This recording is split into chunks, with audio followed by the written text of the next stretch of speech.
And finally, a practical asset protection strategy is keeping your mouth shut. You don't talk about, you don't drive a flash car, you don't live in a nice house.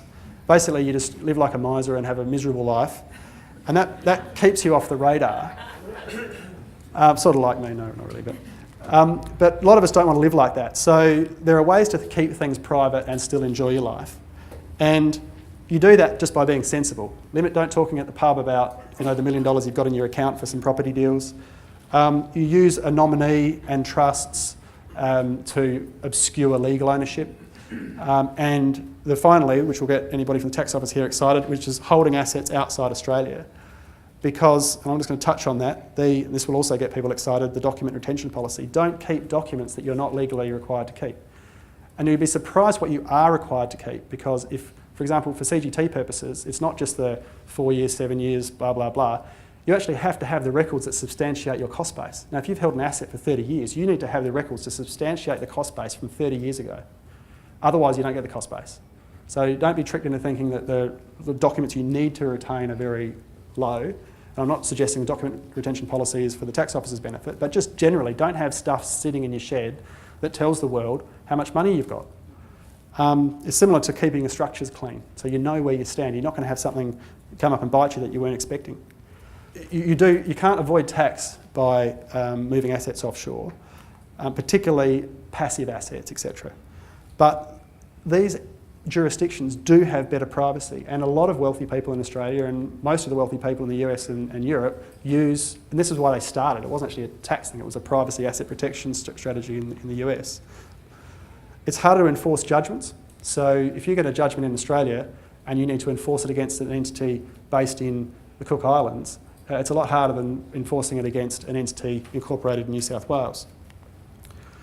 There's sometimes more flexible structures as far as control, professional trustees, and there's a long history of professional trustees and fiduciary type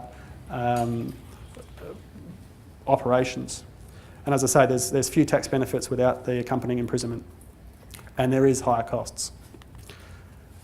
And finally, it really does suit non-jurisdictional assets more than jurisdictional assets. If you've got a factory, out at Bankstown or whatever, that's going to be, it's less point in having that held by a non-Australian entity than an international share portfolio, for example.